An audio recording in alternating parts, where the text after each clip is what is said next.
Police নিজেদেরকে গা বাঁচিয়ে চলছে। পুলিশ কিন্তু সেই আগের মতো ভূমিকা পালন করছে না। বিভিন্ন ধরনের অপরাধ বৃদ্ধি পাচ্ছে। দিনে চলতে না পারলে আমরা রাতে মানুষকে ঠিক থাকতে দেব না। এতে করে যারা অপরাধী, প্রকৃত অপরাধী, তারা কিন্তু আরও ইন্সপায়ার হচ্ছে। সমন্বয়কদের আরও সুসংগঠিত হওয়া উচিত। বিভিন্ন সমন্বয়ক বা বিভিন্ন নাম করে তারা কিন্তু বিভিন্ন জায়গায়, আপনি দেখবেন, আপনি থানাতে যাবেন, থানাতে গিয়ে হস্তক্ষেপ করছে। যত দ্রুত নির্বাচন হবে তত দ্রুত আপনার একটা গণতান্ত্রিক সরকার আসবে এবং তারা এই জিনিসগুলো তত দ্রুত নিরসন করতে পারবে। রাষ্ট্র কাঠামো কিন্তু পুলিশের, সেই পুলিশ প্রশাসন কিন্তু একটা জিনিস দেখবেন, একজন সাধারণ পাবলিক থেকে শুরু করে যেই পুলিশের কাছে গেলে বিভিন্ন ব্যাপারে তারা বলে যে তাদের লজিস্টিক সাপোর্ট নাই বা এই মুহূর্তে তাদের নাই। পুলিশের এই একটা বলার আর একটা বড় কারণ হলো তারা একটা এই যে দেশে যে একটা যে সরকারটা গেল, যে তাদের যে দমন নিপীড়ন, এই আমলে তারা কিন্তু সর্বোচ্চ হাতিয়ার কি পুলিশকে হিসেবে ব্যবহার করছে। এখানে পুলিশের ভূমিকা পালন করতে না চাইলেও পুলিশকে বাধ্য হতে হয়েছে এই ধরনের ভূমিকা পালন করতে। সেই সব ভূমিকা পালন করতে গিয়ে পুলিশের কিছু আছে আসলেই তারা অতি উৎসাহী হয়ে করেছে, আবার কিছু আছে দায়িত্ব পালন করতে গিয়ে তাদের করতে হয়েছে।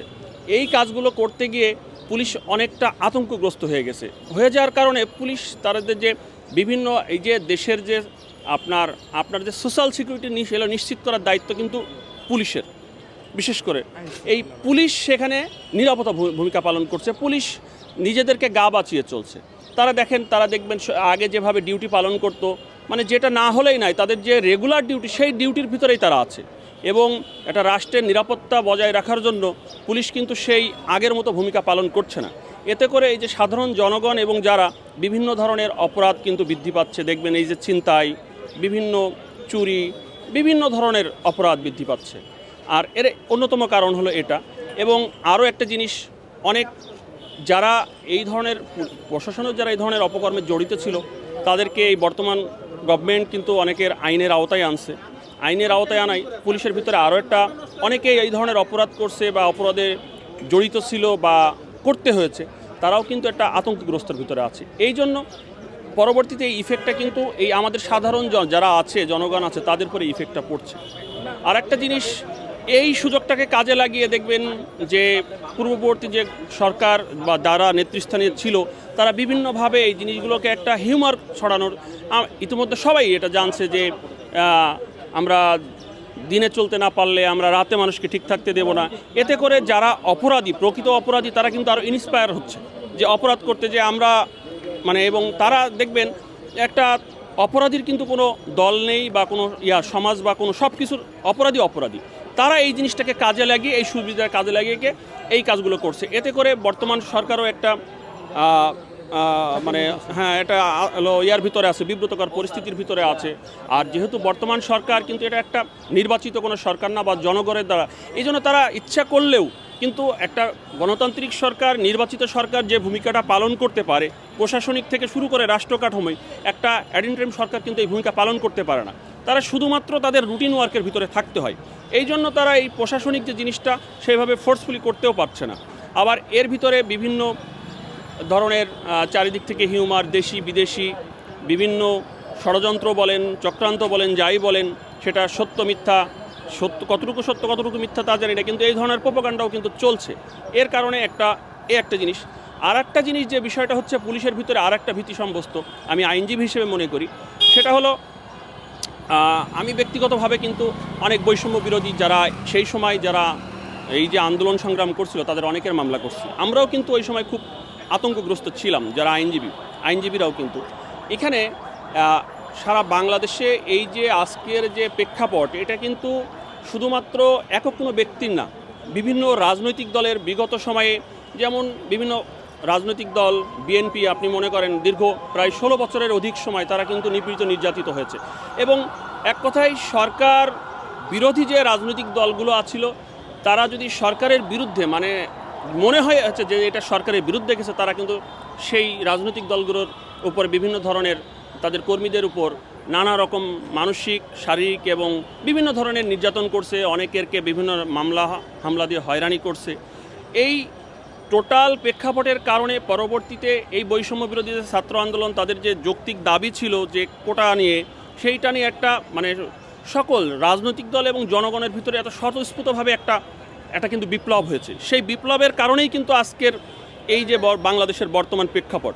কিন্তু এখানে যারা সমন্বয়ক আছে, সমন্বয়কদেরও কিন্তু একটা ভূমিকা ছিল, যখন এই যে টোটাল ভূমিকা কিন্তু তাদের মুখ্য ভূমিকায় ছিল।